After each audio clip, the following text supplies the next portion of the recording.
شام کے سابق صدر بشار الاسد کی اہلیہ اسماء الاسد کے لیے واد میگزین نے 2011 میں لکھا تھا کہ وہ نہ صرف بہت وزیدار اور مقناطیسی شخصیت کی حامل ہیں بلکہ انتہائی گلیمرس اور دلکش خاتون اول بھی ہیں۔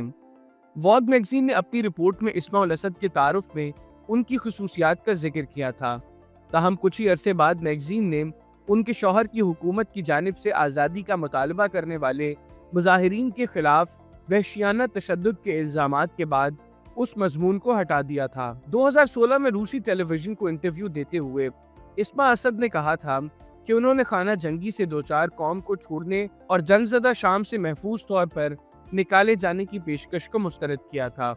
انہوں نے کہا کہ میں شروع سے ہی یہاں ہوں اور میں نے کبھی یہاں سے کہیں اور جانے کے بارے میں نہیں سوچا۔ تاہم گزشتہ ہفتے دمشق میں باغی افواج کی آمد سے صورتحال بدل گئی اور نتیجتاً شام میں بشار الاسد کی 2 دہائیوں سے زیادہ عرصے تک قائم رہنے والی حکومت کا اختتام ہو گیا۔ اپنے شوہر اور 3 بچوں کے ساتھ اسماء الاسد شام سے روس کے لیے روانہ ہوئیں، جہاں روسی سرکاری میڈیا کے مطابق انہیں انسانی ہمدردی کی بنیاد پر پناہ دی گئی ہے۔ ایک جانب ان کے شوہر بشار الاسد کے حامی انہیں دمشق کا پھول سے تشبیہ دیتے ہیں، تو دوسری جانب ان کے ناقدین اور دشمنوں نے انہیں موت کی دیوی کا لقب دیا ہے۔ اسماء الاسد نے اپنے شوہر اور ان کی حکومت کے ساتھ متعدد مواقعوں پر وفاداری کا برملا اظہار کیا۔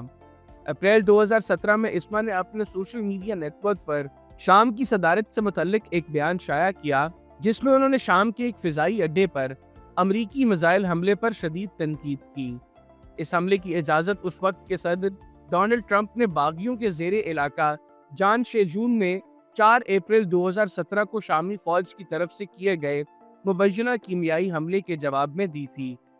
اگرچہ بشار الاسد کی حکومت نے شمالی ادلب میں اپنی کارروائیوں میں کیمیائی ہتھیاروں کے استعمال کی سختی سے تردید کی تھی اور اس کی ممکنہ وضاحت کے طور پر القاعدہ کی کیمیائی ہتھیاروں کی فیکٹری کے دھماکے کی طرف اشارہ کیا۔ اس دھماکے میں 80 سے زائد افراد ہلاک ہوئے تھے۔ چند برس قبل اگست 2013 میں دمشق کے قریب باغیوں کے زیر کنٹرول علاقے میں کیمیائی ہتھیاروں کے حملے میں سینکڑوں افراد مارے گئے تھے۔ مغربی طاقتوں اور حزب اختلاف نے اس کا الزام بشار الاسد کی حکومت پر دھرا، تاہم شامی حکومت نے اس کی تردید کی۔ آخرکار بین الاقوامی دباؤ کے پیش نظر انہوں نے اپنے کیمیائی ہتھیاروں کو ختم کرنے پر اتفاق کیا، لیکن اس سے خانہ جنگی میں ہونے والے مظالم کی لمبی فہرست ختم نہیں ہوئی۔ مزید کیمیائی حملے ہوئے اور اقوام متحدہ نے لڑائی کے تمام فریقوں پر جنگی جرائم کا الزام لگایا۔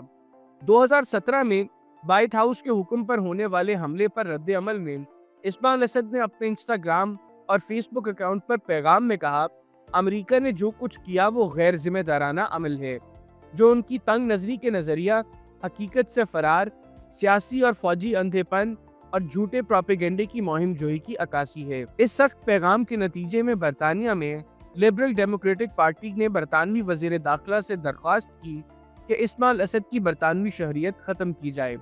یاد رہے کہ اسماء کی پیدائش برطانیہ میں ہوئی تھی۔